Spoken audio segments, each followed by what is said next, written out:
The woman rolling her eyes at her mother-in-law's thrift store cardigan and discount store shoes had no idea she was mocking someone who had just inherited $7 million and was quietly deciding how to distribute her late husband's fortune among family members who had shown her genuine love and respect.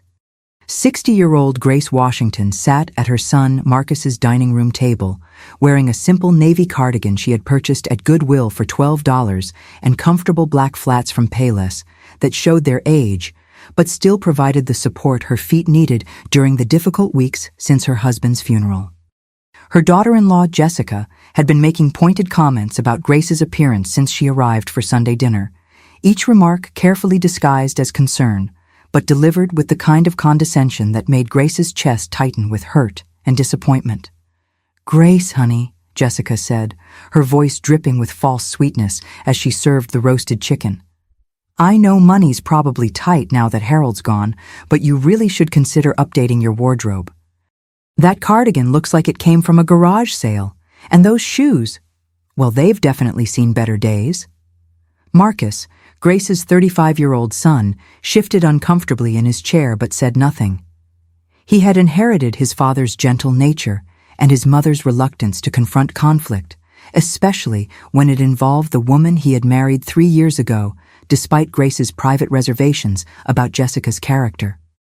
"I think Mom looks fine," Marcus said quietly, but his voice carried no real conviction, and Grace could see that he was more concerned about avoiding an argument with his wife than defending his mother's dignity. Jessica laughed, the sound sharp and dismissive. "Fine? Marcus, your mother is 60 years old, not 90. She could make an effort to look presentable when she comes to our house. I mean, what would our neighbors think if they saw her dressed like that?" Grace's hands tightened around her coffee cup, but she remained silent.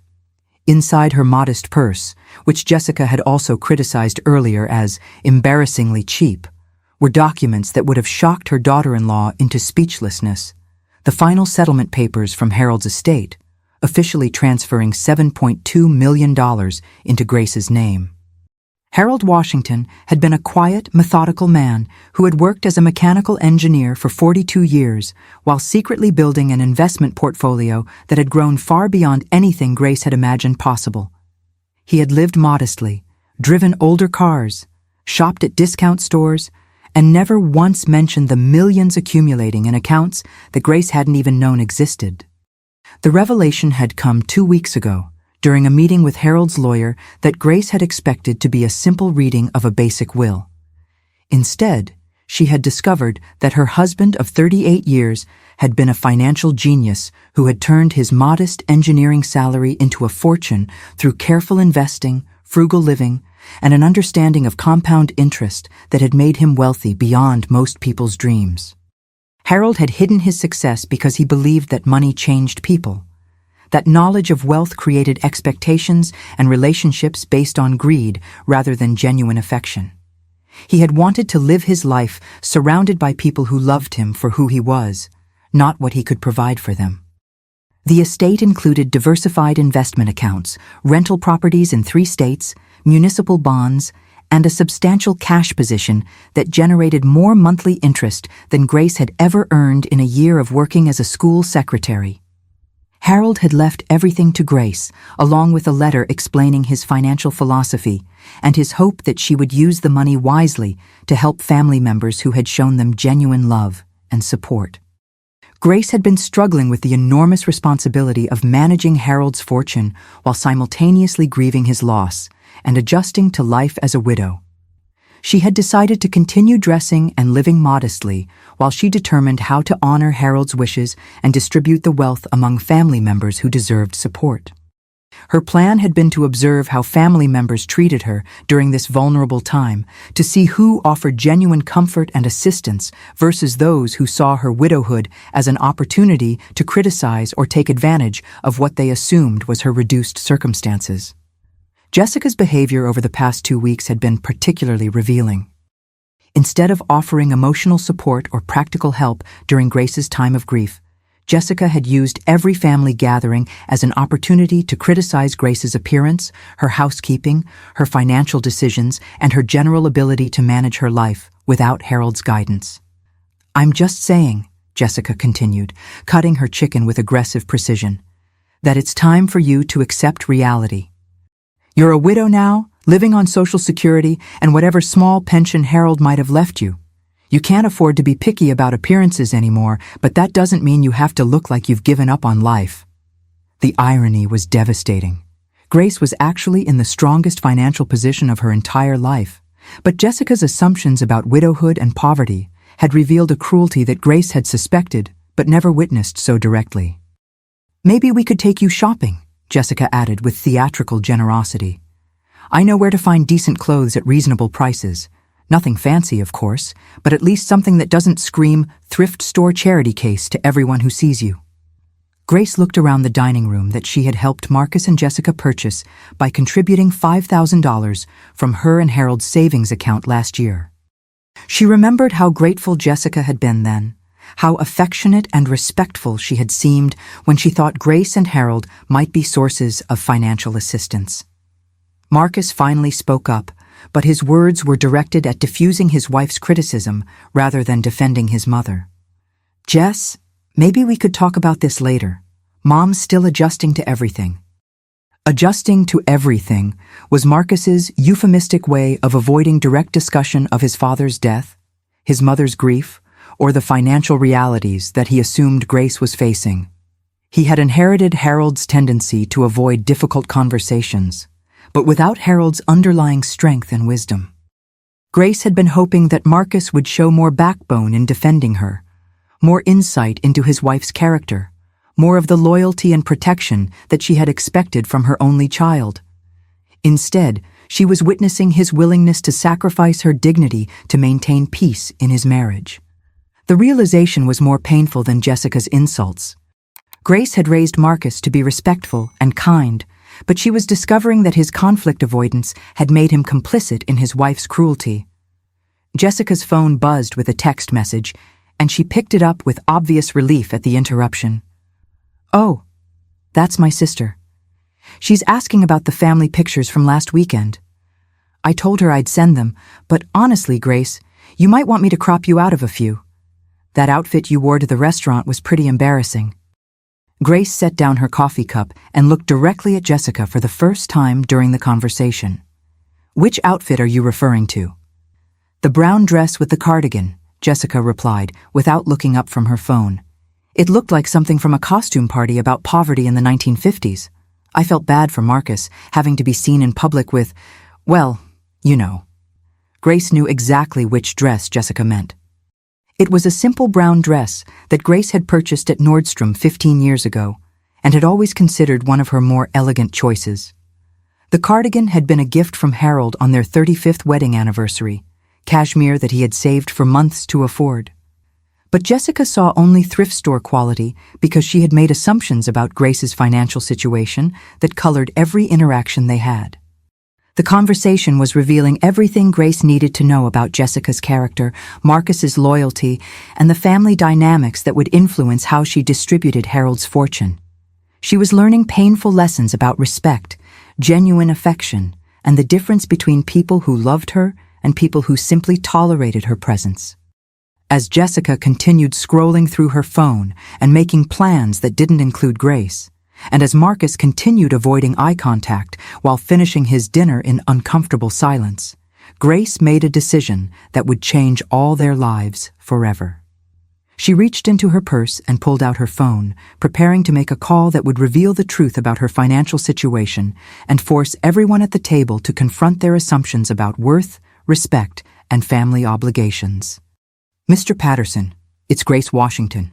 I need you to meet me at Marcus's house this evening to discuss the estate distribution. Please bring the documentation we reviewed last week. Grace's voice carried a quiet authority that surprised even her.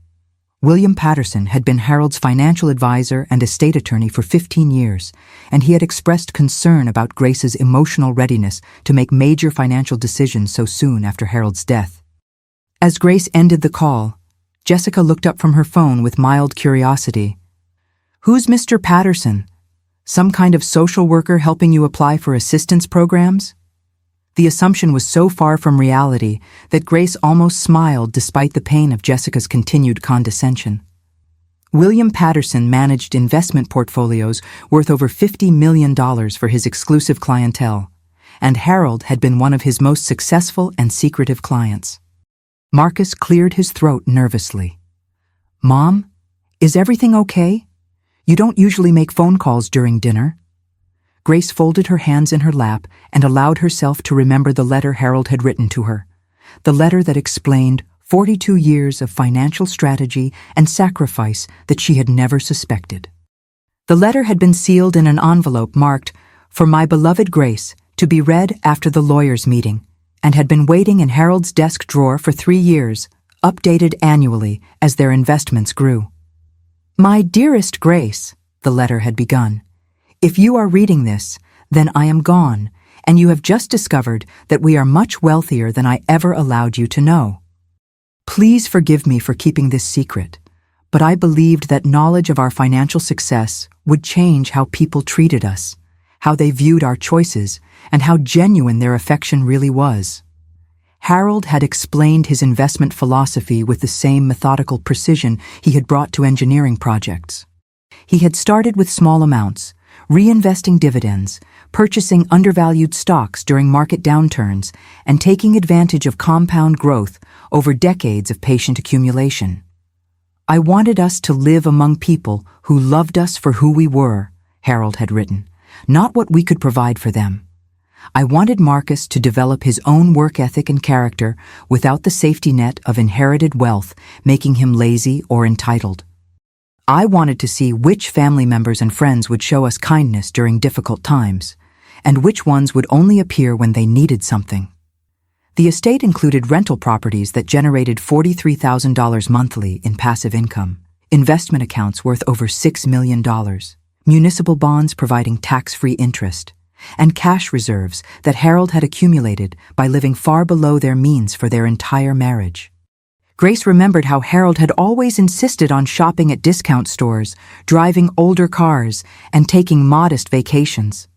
She had sometimes felt embarrassed by his frugality, especially when Marcus was younger and she wanted to provide him with the same material advantages that his friends enjoyed.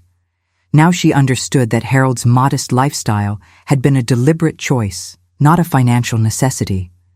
Every dollar they hadn't spent on luxury items had been invested and had grown into the fortune that was now entirely hers to distribute according to her judgment about who deserved support and who had shown their true character.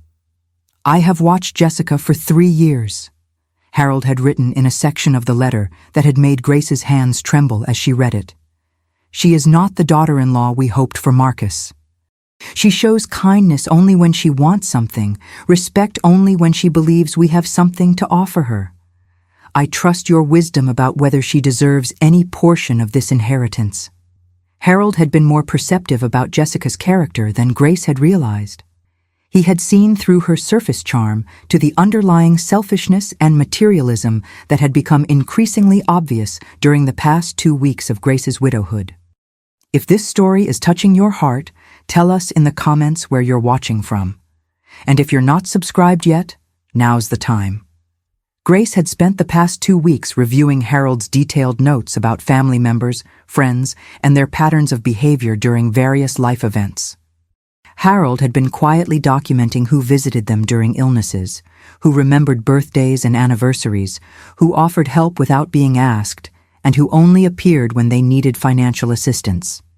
The documentation painted a clear picture of relationships based on genuine affection versus those motivated by self-interest. Grace's sister had called every week during Harold's final illness, bringing meals and offering emotional support.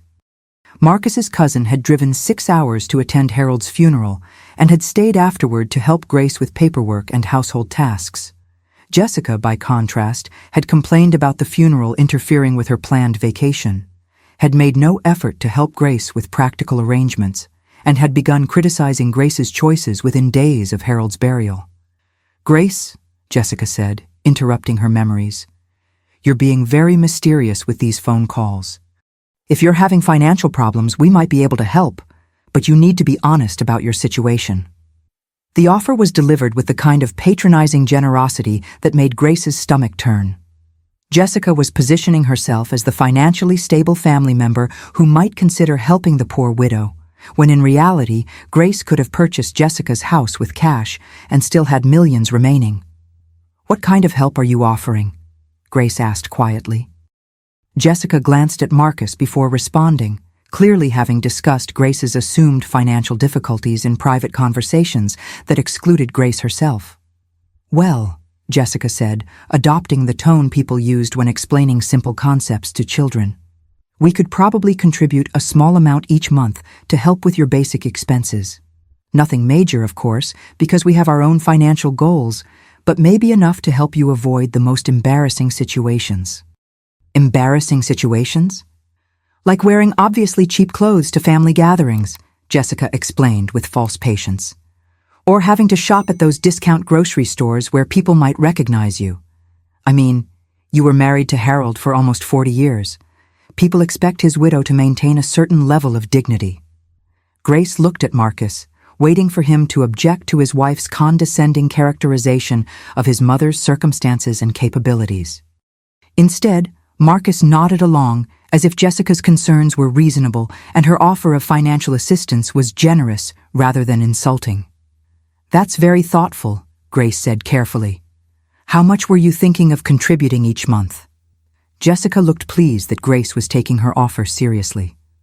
"We were thinking maybe $200. That should be enough to help you buy a few decent outfits and maybe upgrade your grocery shopping a little bit." $200. Grace almost laughed at the absurdity. Her investment accounts generated more than $200 in interest every single day. The rental properties produced more than $200 in passive income every 8 hours. Jessica was offering to contribute an amount that represented less than Harold's fortune earned in half a day.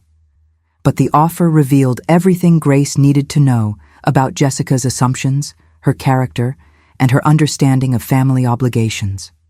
Jessica believed she was being generous by offering Grace a tiny amount of money while simultaneously demanding that Grace use that money to meet Jessica's standards for appropriate appearance and behavior. "There would be conditions, of course," Jessica continued. "We'd want to see receipts to make sure the money was being spent appropriately. And you'd need to start making more effort with your appearance when you come to family events. We can't have people thinking that Harold left you in poverty." Marcus finally spoke, but his words focused on logistics rather than the fundamental inappropriateness of his wife's demands. "Mom, would that help? $200 a month?" Grace stared at her son, searching for any sign that he understood how insulting Jessica's offer really was, how degrading her conditions were, how completely they had misunderstood Grace's actual situation. Instead, she saw only Marcus's relief that his wife was willing to provide what he believed was necessary financial assistance for his mother. The conversation was revealing the depth of Marcus's weakness and the extent of Jessica's control over his thinking. Grace was watching her son participate in his wife's plan to manage and manipulate his mother's life based on completely false assumptions about her circumstances. The sound of a car pulling into the driveway announced William Patterson's arrival. Grace had asked him to bring documentation that would end all speculation about her financial situation and force Jessica and Marcus to confront the reality of who had actually been in need of assistance. "Who's that?" Jessica asked, glancing toward the window. Grace stood up from the table, her decision made. "That's my financial advisor. I think it's time for both of you to understand exactly what Harold left me and what that means for how this family will be moving forward." The moment of revelation was approaching, and Jessica's offer of $200 monthly assistance was about to collide with the reality of Grace's $7 million inheritance. William Patterson entered the dining room, carrying a leather portfolio that contained documents worth more than most people would see in several lifetimes. He was a distinguished man in his 60s who had managed wealth for some of the state's most successful families, and his presence immediately changed the atmosphere in Marcus's modest dining room. "Good evening, Mrs. Washington," he said with the respectful warmth reserved for clients whose portfolios had made his firm millions in management fees over the years. "I brought everything you requested, including the updated valuation reports and the distribution options we discussed." Jessica looked confused by the obvious deference in Patterson's manner.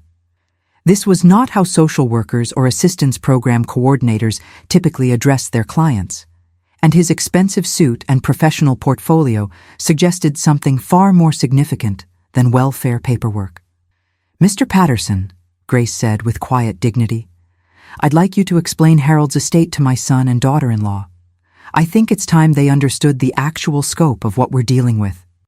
Marcus looked uncomfortable with the formal nature of the meeting. "Mom, you don't need to discuss private financial matters with us. We understand that things are tight, and we've already offered to help." Patterson opened his portfolio and spread several documents across the dining room table. "Mr. Marcus, I think you may have misunderstood your family's financial situation. Your father was one of my most successful clients, and your mother has inherited a substantial estate." He pulled out a summary statement that made Jessica's eyes widen as she read the numbers. The total value of Harold Washington's estate, now fully transferred to Grace Washington, is $7.2 million. The silence that followed was deafening. Jessica stared at the documents as if they were written in a foreign language, while Marcus's face went through a series of expressions ranging from confusion to disbelief to dawning comprehension. "That's impossible," Jessica whispered.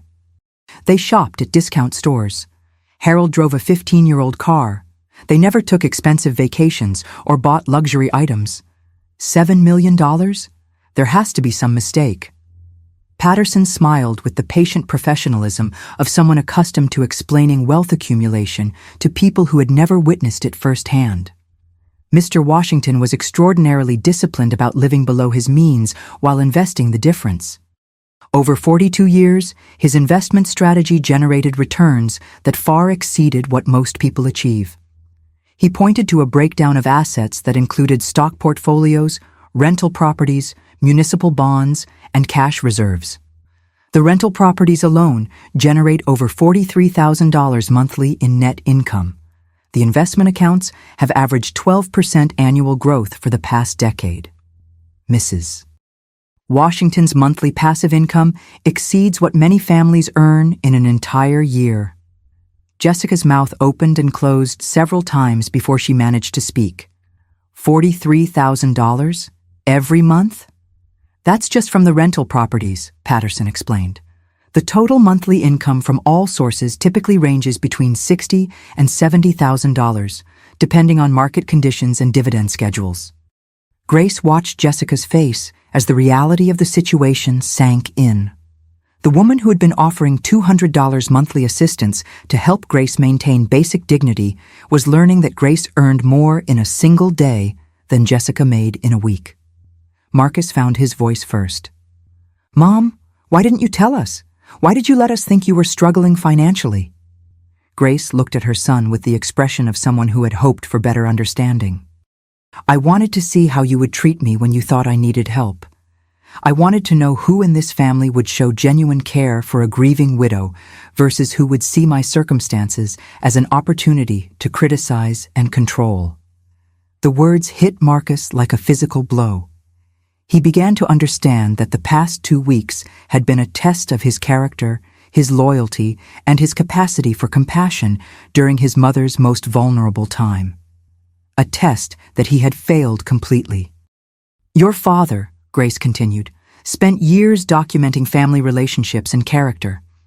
He wanted me to use this inheritance to support family members who had shown genuine love and respect, not those who only appeared when they wanted something or who disappeared when they thought we had nothing to offer." Patterson pulled out Harold's letter and placed it on the table. "Your father left specific instructions about distribution criteria. He wanted Mrs. Washington to observe family dynamics during her period of grief and make decisions based on who demonstrated real care versus who revealed their true character when they thought she was vulnerable." Jessica's face had gone pale as she began to comprehend the magnitude of her mistakes over the past 2 weeks. Every condescending comment, every criticism of Grace's appearance, every assumption about poverty and need had been witnessed by someone who possessed more wealth than Jessica had ever imagined. "Grace," Jessica stammered, "I had no idea. If I had known about your financial situation, I never would have. I was just trying to help." The statement revealed everything that was wrong with Jessica's understanding of respect and human dignity. She was essentially admitting that her behavior had been based entirely on her perception of Grace's economic status, that courtesy and kindness were conditional on wealth rather than intrinsic human worth. "You were trying to help," Grace repeated slowly. "By offering me $200 a month with conditions about how I should dress and where I should shop, by demanding receipts to ensure I spent your generous contribution appropriately?" Marcus looked horrified as he began to understand how his wife's behavior appeared from Grace's perspective. "Mom, Jessica didn't mean anything bad by those suggestions. She was just concerned about your well-being." "My well-being?" Grace asked. "Or her embarrassment about being seen with someone she assumed was poor?" Patterson cleared his throat diplomatically. "Mrs. Washington, would you like me to explain the distribution options we discussed?" Grace nodded. "Yes, I think Marcus and Jessica should understand what Harold intended with this inheritance." Patterson opened another folder. Mr. Washington specified that the inheritance should be distributed based on demonstrated character during Mrs. Washington's period of grief. Family members who showed genuine care, practical assistance, and emotional support would receive substantial gifts. Those who revealed selfishness, cruelty, or materialistic motivations would receive minimal or no inheritance. He pulled out a list that Harold had prepared. "Your sister has been designated to receive $500,000 for the care she provided during Harold's illness and her continued support during your bereavement. Your nephew receives $250,000 for driving across 3 states to attend the funeral and staying to help with arrangements." Jessica's eyes grew wider with each amount mentioned. These were life-changing sums being distributed to family members who had simply acted with basic human decency during a difficult time. "Marcus," Patterson continued, "was originally designated to receive $1.5 million, contingent on his demonstration of loyalty and support for his mother during her transition to widowhood." The use of past tense was not lost on anyone at the table. Marcus's face crumpled as he realized that his inheritance had been conditional on behavior that he had failed to demonstrate. "And Jessica?" Grace asked quietly. Patterson consulted Harold's notes. Jessica was not included in the original distribution plan. Mr. Washington felt that her motivations for family relationships were primarily self-interested and that financial gifts would only reinforce negative behaviors. The revelation was complete, but Grace's decision about how to proceed would determine whether this moment became an opportunity for family healing or the permanent destruction of relationships that had already been damaged by assumptions, selfishness, and the failure to show basic human compassion when it mattered most. Grace looked at Jessica and Marcus, seeing in their faces the dawning understanding that their treatment of her during the most vulnerable time of her life had cost them far more than they could ever have imagined. 6 months later, Grace Washington sat in her beautifully renovated home, still wearing the same navy cardigan that Jessica had once mocked as embarrassingly cheap, but now understanding that true wealth had nothing to do with expensive clothes and everything to do with the relationships you build and the character you demonstrate when people need you most. The transformation had begun that evening when Grace made a decision that surprised everyone, including herself. Instead of permanently cutting Marcus and Jessica out of the inheritance, she had offered them something more valuable than money, the opportunity to learn what genuine love and respect actually meant. "I'm going to give you both exactly what you offered me," Grace had said to the stunned couple. "Jessica, you offered me $200 a month with conditions about how I should dress and behave. I'm offering you the same thing, $200 a month for the next year, with conditions." The conditions had been transformative. Marcus and Jessica would spend every weekend for 6 months volunteering at the senior center, where Grace had begun donating her time and resources.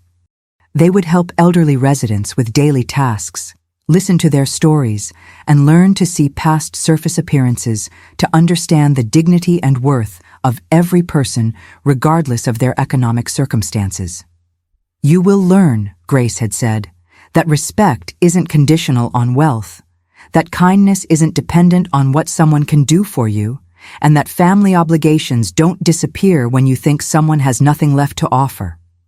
Jessica had initially resisted, but the reality of potentially losing any connection to Harold's fortune had motivated her to comply.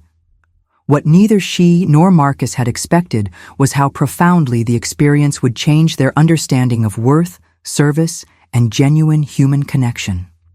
At the senior center, Jessica met 80-year-old Dorothy Chen, a former college professor who wore threadbare sweaters but possessed more wisdom and grace than anyone Jessica had ever known. She encountered 92-year-old Robert Martinez, a retired janitor whose humble appearance concealed a lifetime of kindness and community service that had touched hundreds of lives. Marcus began spending time with veterans who had served their country with honor, but now struggled with limited incomes and health challenges that made them dependent on others for basic needs. He learned to see past their worn clothing and modest circumstances, to recognize the strength, courage, and sacrifice that defined their character. The work was humbling, exhausting, and completely different from anything either Marcus or Jessica had ever experienced. But it was also transformative in ways that neither had anticipated. If this story moved you, don't stop here. Click the next one, subscribe, and share this with someone who still believes in kindness. 3 months into their volunteer service, something fundamental shifted in Jessica's understanding of human relationships.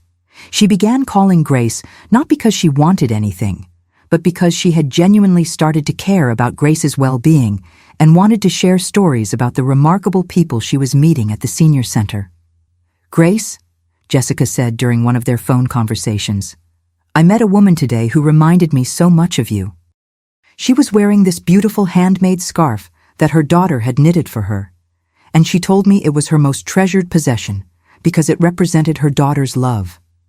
I finally understand why you wear Harold's cardigan." The transformation wasn't immediate or easy.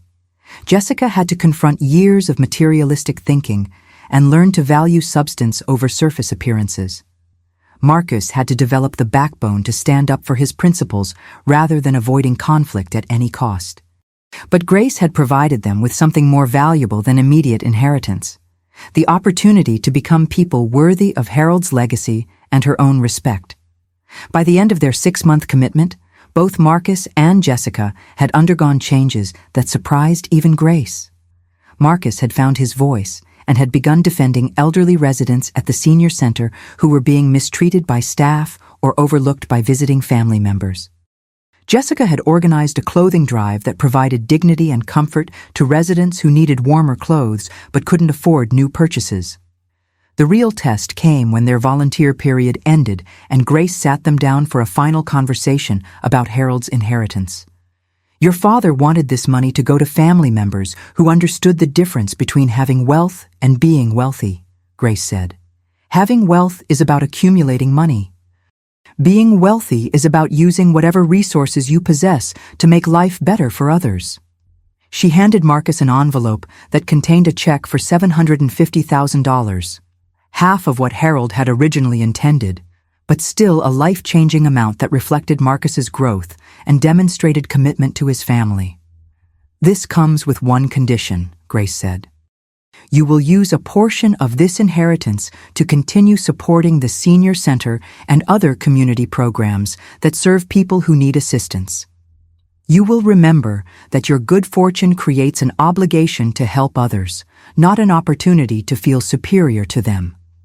Jessica's envelope contained a smaller amount, $100,000, but also something more valuable: a letter from Grace acknowledging Jessica's transformation and welcoming her as a genuine member of the family. "You offered me $200 a month because you thought I needed help," Grace said to Jessica. "I'm giving you this money because I know you've learned to help people who actually need it, regardless of what they can give you in return." The most meaningful change, however, was in their weekly family dinners, which had evolved from obligatory gatherings into genuine celebrations of connection and shared purpose. Jessica no longer commented on Grace's clothing choices, having learned that the navy cardigan represented something far more valuable than fashion sense. Marcus had developed the strength to prioritize his mother's well-being, and had learned to see his wife's character growth as more important than avoiding domestic conflict. The family had learned to have conversations about meaningful topics rather than superficial criticism and financial concerns. Grace continued volunteering at the senior center, where she had funded a new activities program and had established a scholarship fund for low-income families to receive elder care assistance.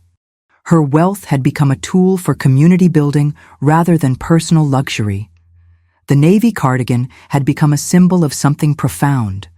That true value lies not in what you wear or what you own, but in how you treat people when they're vulnerable, how you respond to others' needs, and whether you can recognize worth that exists independently of economic status.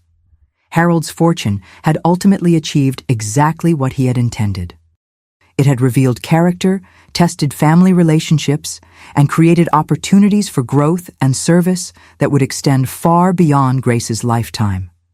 6 months after Jessica had mocked her cheap clothes and offered condescending assistance, Grace Washington had built something more valuable than any investment portfolio, a family that understood the difference between being rich and being wealthy, between having money and having character, between accumulating resources and using them to create meaning. The woman who had inherited $7 million had discovered that her greatest wealth lay not in Harold's financial legacy, but in her capacity to transform cruelty into compassion, to turn judgment into understanding, and to build relationships based on love rather than material calculations. Grace Washington had proven that the most successful inheritance isn't money passed from one generation to the next, but wisdom, character, and the understanding that true wealth is measured by what you give to others, not what you accumulate for yourself.